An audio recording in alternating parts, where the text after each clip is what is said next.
Good morning, Brew Daily Show. I'm Neal Fryman. And I'm Toby Howell. Today, the way you buy a house just got a big overhaul, but will it become less of a headache? Then there's a surprising company at the center of the latest Mpox outbreak that you need to know about. It's Monday, August 19th. Let's ride.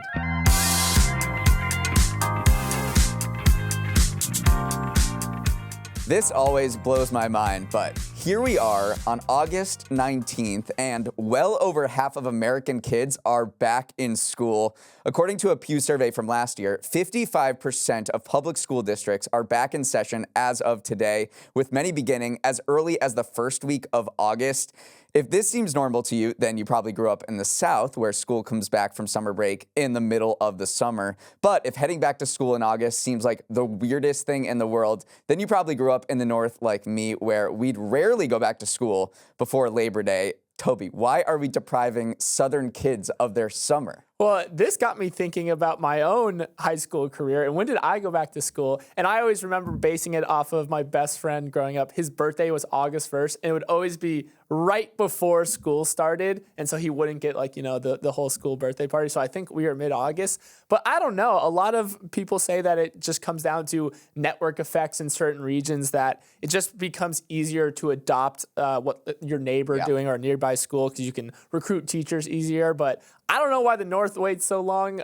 Yeah, in New England, it's like Labor Day happens, and then you go back to school the day after. And it's very strange to me to go back in the middle of August when ostensibly it's still the summer and it's very hot and you need to air condition all of these schools. So you have that added burden. So I just don't quite get it. Minnesota, you're required to start after Labor Day as well. So you're pro late start. I like that. I am pro late start. August is the summer. You shouldn't go back to school during August.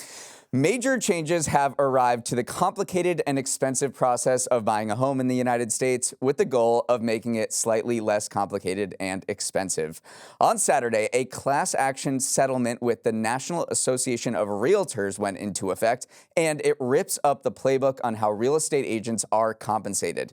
Before Saturday, here's how it's worked in the U.S. When a house is sold, the seller pays a commission that's typically ranged between 5 and 6%, which is split between the seller's agent and the buyer's agent. But those high broker fees, higher than the rest of the world, have come under attack, and the NAR was taken to court over accusations it was illegally inflating commissions. In March, it agreed to pay a $418 million settlement and overhaul the way brokers are paid. So, what is the new model? Well, the most consequential change for anyone buying a home is you must sign a written contract with an agent before they show you a house.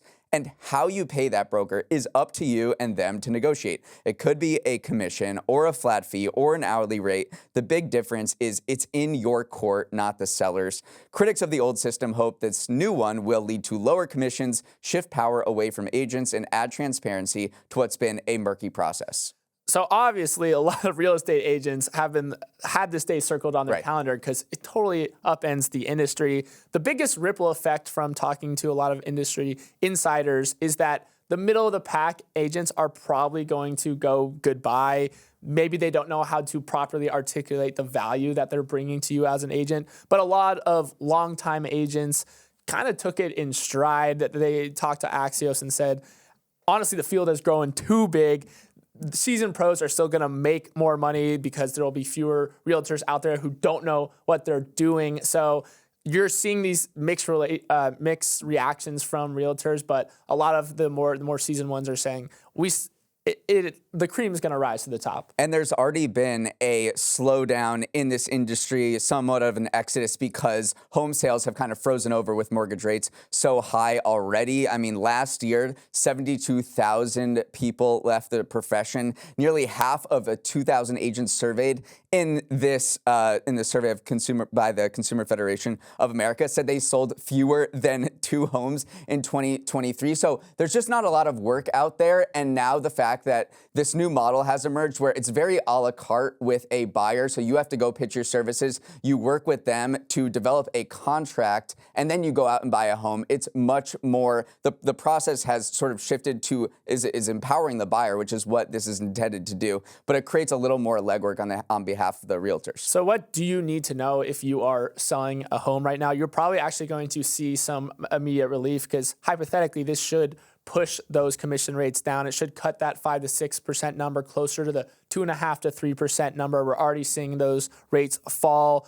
Also, though, we do have to just shout out real estate agents here for a second, because they still are a very integral process, because it's a very difficult process to navigate selling a home. It's very overwhelming. You can technically go and list your house as for sale by owner, but between July 22, 2023, only 7% of home sales were sold by owners without the help of an agent. So clearly there's still going to be a world where agents are important, because it's just a confusing process in general. Yeah. So what's going to happen now is if you go look for a house, you have to go contact a realtor, get this agreement signed. And if you're a buyer, like, I don't know what kind of agreement I have to sign, this contract that's binding me to a particular broker. This is very confusing and new to me. A bunch of consumer groups have created draft templates that they've put online. You can see, I linked to them in the Morning Brew newsletter this morning, so you can go click on those. And if you're buying a house, you can just use one of those templates which keep a buyer's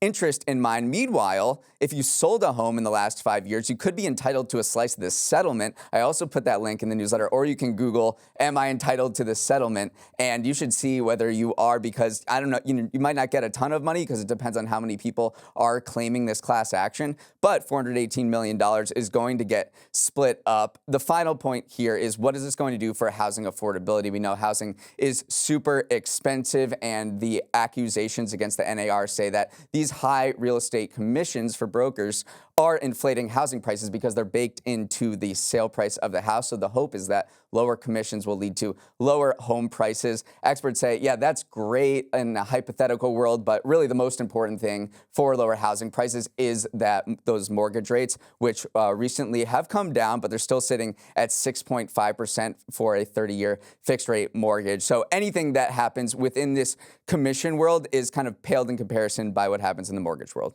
The presidential race has been a little light on economic policies so far, but just before the weekend, both candidates gave voters a much clearer look at their economic plans should they win the nomination. Kamala Harris focused much of her pitch around helping you out with your basic needs. She promised the first ever federal ban on grocery price gouging, which sounds good on paper, but left some economists scratching their heads on how exactly that would work in an industry where margins are razor thin. She also took aim at housing affordability by promoting the construction of 3 million new units, promising a tax break to developers of starter homes.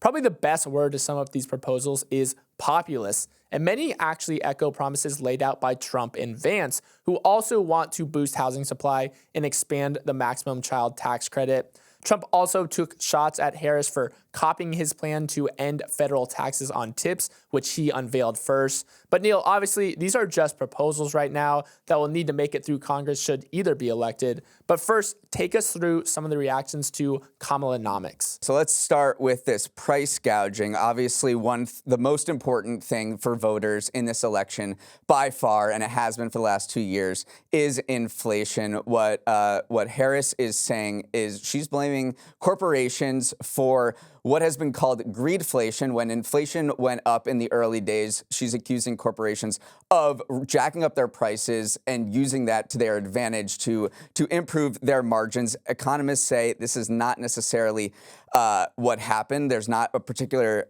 robust body of evidence that there was greedflation happening, but that is central to her ban on price gouging. The details are sparse of what this would mean, but she seems to want to authorize the FTC to impose large fines on grocery stores that impose, quote, excessive price hikes on customers. Economists generally in favor of free markets do not think that price caps or attacks on price gouging will work at all. And this was completely bashed by conservatives and Republicans, saying that price caps would bring us back to a Soviet-era type of an economy, because when you impose a cap on prices, if you're a company in that industry, you say, okay, well, I can't make as much money as I want on this, so I'm going to reduce my supply. I'm just not going to make as much stuff, and especially when it comes to groceries, that leads to shortages and bad news. So economists generally are opposed to price caps of any kind. And then if we go to the home building front, it kind of pairs nicely with our top story, but a lot of economists welcome the idea of trying to spur this home building surge. They cheered this expanded support for families with children, but Also, you have to think about the downstream effects of this. And some say that if you are supporting these down payments, you could actually undermine affordability by just ratcheting up demand to an all-time high. So there, again, on paper, yes, everyone wants to expand housing supply. Everyone wants to make it so starter homes are more affordable. But there is just some of these effects that happen whenever you introduce a benefit to someone looking for that starter home that affects the entire market as a whole as well. Yeah, generally the YIMBY community, which is the Yes in My Backyard, they applauded Harris's move to build 3 million more homes because estimates show that the U.S. is short 7 million homes, and that has led to housing inflation. Why prices are so high is because there's a supply shortages. So alleviating that supply shortage is definitely top of mind for economists and people who think we need to build more, cut red tape. Meanwhile, neither Trump nor Harris has really explained how they're going to pay for their very expensive proposals. A lot of these involve a lot of government spending, and in Trump's case, widespread tax cuts and extension of his tax cuts. Estimates say that Harris's plan would cost $1.7 trillion to the deficit for over a decade, and then Trump's would also cost $1.6 trillion over a decade. Trump's big economic plan, besides deregulation, is, and he also made a big speech last week, and he said that he wants to potentially add tariffs of up to 20%. He had floated at 10% before on literally all imports. Economists say that also will lead to inflation because it is essentially a tax paid by consumers. Last week, the stock of a little-known Danish vaccine maker called Bavarian Nordic jumped as high as 17%. But it's not another COVID wave that has investors looking into the company. It's an outbreak of Mpox. The World Health Organization declared a public health emergency over a large Mpox outbreak originating in the DRC last week. The second time in about 2 years that Mpox's spread has spurred the WHO to raise its highest level of alarm. So far this year, more than 17,000 cases have been reported, with about 70% affecting people younger than 18. So it's put an unexpected spotlight on Bavarian Nordic, which is now scrambling to get the EU's approval to extend the use of its vaccine to teenagers. You may have heard of Mpox, previously known as monkeypox, after a global outbreak back in 2022. But data from this recent outbreak suggests the virus has mutated and is now much better at spreading between humans, which has the global health community on edge. Neal, there are not a ton of specific treatments approved for Mpox due to just a lack of cases over time. So Bavarian Nordic is kind of the name to watch here. It really is. And they just applied for approval from the EU regulator to get their vaccine approved for kids aged 12 to 17, because that's what this new strain, it seems to be affecting the most. So there are 20,000 suspected cases in the DRC. 2/3 of those are children, and of the 975 suspected deaths, 3/4 are children. So getting the vaccine approved and sent over to the DRC for this age group is critical, and that approval also spurred another major stock gain. I mean, this company is doing what Moderna and Pfizer did back in 2020. It was up 19% on Friday. It has gained for 9 straight sessions. So the key is right now is getting people vaccinated before it escapes to the rest of the world. I mean, it already has last week. Also, in addition to that public health emergency by the WHO, or the WHO, as you like to say, the first case was found in Sweden, and officials say it is likely that we'll start seeing cases pop up in Europe and North America, though the risk to public health is generally low because of those robust public health systems in Western Europe and in the United States. It's also no accident that Bavarian Nordic is poised to meet demand for this vaccine, because they developed their shot for Mpox back after the 9/11 attacks, because the U.S. decided to stock up on all these vaccines, specifically against smallpox as part of this anti-terrorism push. And then it's also just the Denmark pharma industry is just absolutely booming right now. Clearly, you have Novo Nordisk, who is this $600 billion behemoth who makes the GLP-1 drug Ozempic. It's bigger than the entire Danish economy, but that just has these trickle-down effects. It's got a deeper bench than just Novo Nordisk. Like, it has these other pharma companies that are doing very well, are poised to do very well, and are poised to meet the latest threat that the WHO has their eye on. Yeah. Up next, one company is trying to take on the App Store in an epic battle. The messy years-long battle between Epic Games and Apple has reached Blake Lively, Justin Baldoni levels of dramatic after Epic decided to take on Apple's hegemonic App Store rule by launching an App Store of their own. It comes nearly 4 years after Apple kicked Fortnite out of its walled garden over a dispute relating to its 30% in-app purchase fees. An ugly legal battle ensued spanning multiple countries, but in the US, a judge's decision mostly maintained the status quo in favor of Apple. Now, though, Fortnite lovers can once again use their iPhone to download the game, but only if they don't like ice in their drinks. Under the EU's Digital Markets Act, Apple has to allow iPhone users to download other app stores like Epic's, but that right is restricted to users in the European Union. Neal, is this just Epic being annoying and taking another shot at its rival, or are their aspirations bigger than just being petty? Oh, I don't think they're being annoying by this. I mean, the CEO of Epic Games, Tim Sweeney, is on this quasi-religious quest to break up Apple's App Store monopoly, and he did this massive gambit 4 years ago when he intentionally provoked Apple to kick him off his App Store, and then he sued Apple and Google to bring this to the fore in the courts. 4 years later, I think this is a small win because there's finally a third-party App Store on an iPhone, which is absolutely crazy to think about. We never would have expected that 4 to 5 years ago. But is it a win? I mean, he lost a lot of revenue from Fortnite not being on iPhones for the last 4 years. This is only in the EU. He had to pay hundreds of millions of dollars in legal fees. So you're looking at this 4 years later, and you're thinking, did Tim Sweeney and Epic Games' big gambit pay off? And I think the question is maybe a little bit. Maybe not monetarily, but you're right. I mean, because you said quasi-religious. It really has become this quest for Tim Sweeney to rail against what he sees as an unfair monopoly over the market. Their App Store is a little bare bones right now, the one that Epic launched. It only has 3 games in it right now: Fortnite, Rocket League, Sideswipe, and Fall Guys. But apparently it's trying to hire developers. They are taking this seriously. It does have a relatively robust PC games marketplace as well, so it shows you maybe where they could get to. They are trying to undercut Apple on fees as well. Epic says its App Store will take a maximum 12% commission on sales. Meanwhile, Apple's App Store fees, those can reach up to that 30% number that Tim Sweeney has railed against.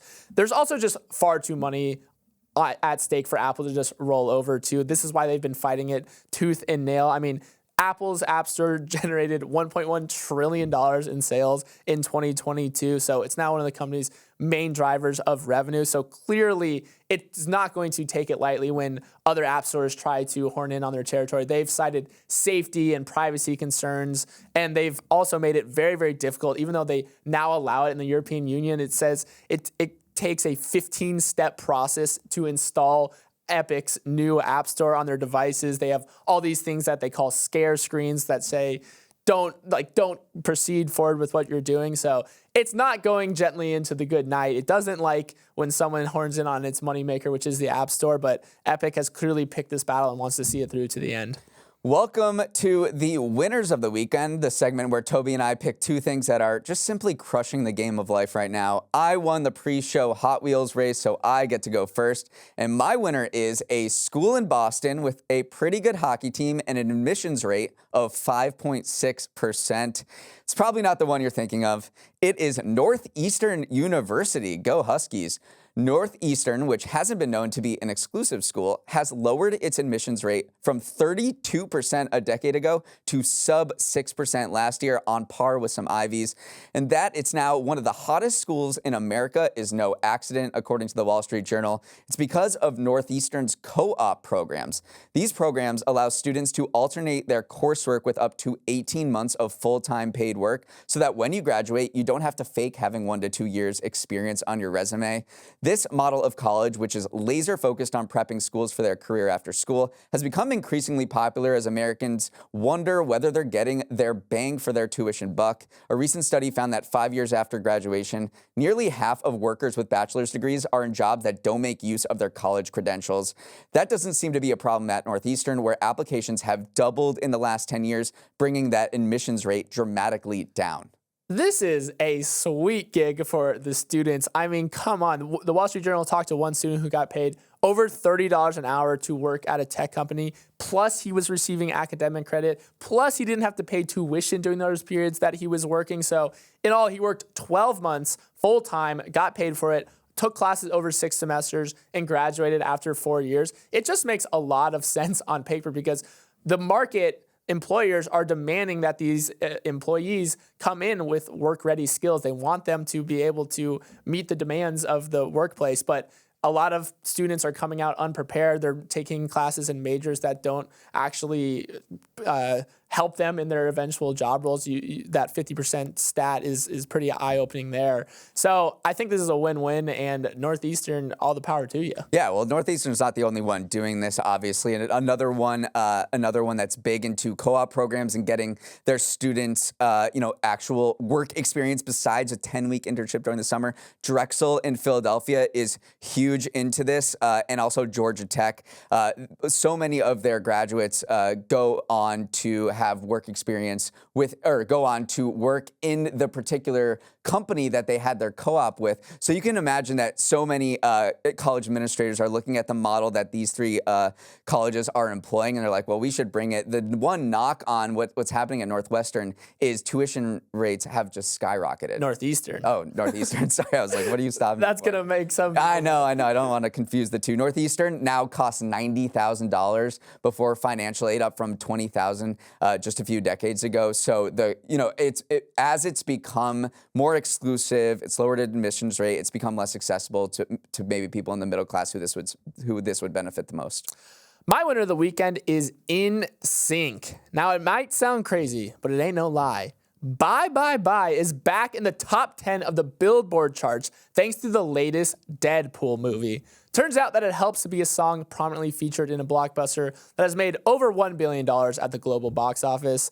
Bye Bye Bye is actually the second oldest song to reach the U.S. top 10 after Kate Bush's Running Up That Hill got a similar pop culture bump from its role in Netflix's Stranger Things. It's pretty much Toby's trends at this point to see old songs get new life thanks to the small and big screens. Sophie Ellis-Bextor's Murder on the Dance Floor from 2001 charted again thanks to Saltburn. That's another example. But to everyone listening to this right now, I do just want to apologize if I reminded you that Bye Bye Bye is considered an old song that came out 24 years ago now. I don't think it's an old song, but I've been listening to the radio a lot this weekend, actually, because I was in a car, and they play so much NSYNC and Backstreet Boys just on like 100.3 KISS FM. So it seems to be still very relevant, and this song is actually becoming extremely popular over the past few weeks because of this movie. And it wasn't just like a bit role in this movie. This movie, it was featured in the opening credits and actually kind of played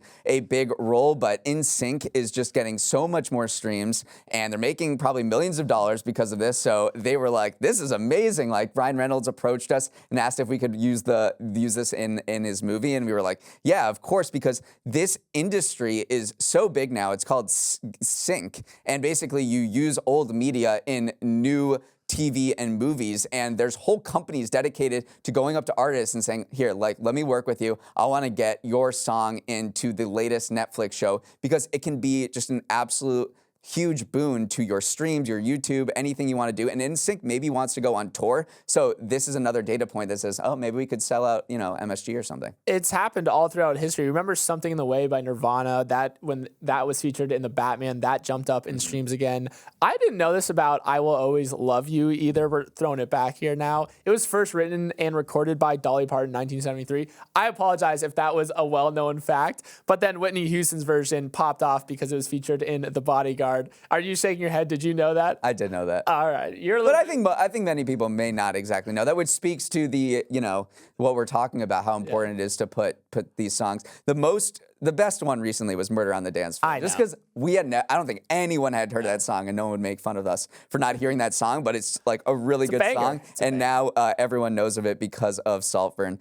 Okay, here are the big events coming up this week. The Democratic National Convention begins today in Chicago, and the Dems will try to do what the Chicago Bulls have failed to accomplish since 1998, use the United Center as a springboard for a trip to the White House.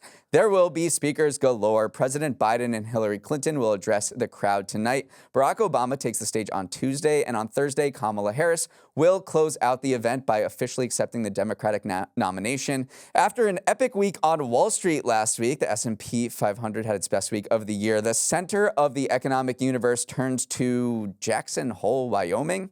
Yes, there in the shadow of the jagged Tetons, central bankers will meet for the Jackson Hole Symposium, an annual retreat for global economic officials to talk monetary policy and knock back whiskeys at the $1 Million Cowboy Bar. This event is actually a big deal, and Fed Chair Jerome Powell's keynote address on Friday will be one of the most closely watched speeches of the year for clues on the timing and pace of interest rate cuts. I know it's a big deal. I know it's very important and affects the global economy, but I always am in it for the $1 Million Cowboy Bar. Those pictures are just beautiful. I've painted that facade before. It's just so iconic. So make good choices there, Jerome Powell, but also it's just a beautiful place. Also the fits from the global, I know. From these like monetary policy guys all over the world. They come in, they put on the cowboy hat, looking like they're in Yellowstone.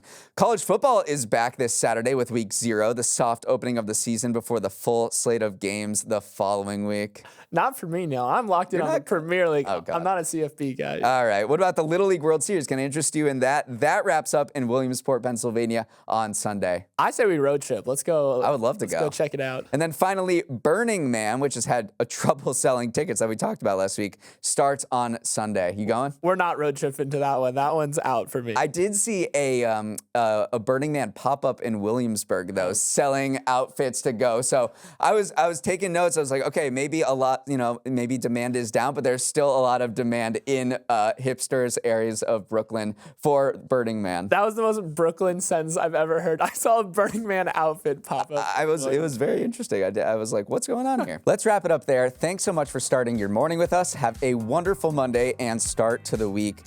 For any feedback on the show or just want to say sup, send an email to morningbrewdaily@morningbrew.com. Let's roll the credits. Emily Milliron is our executive producer. Raymond Liu is our producer. Olivia Graham is our associate producer. Uchenua Ogu is our technical director. Billy Menino is on audio. Hair and makeup is tearing up my heart when they don't show up. Devin Emery is our chief content officer, and our show is a production of Morning Brew. Great show today, Neal. Let's run it back tomorrow.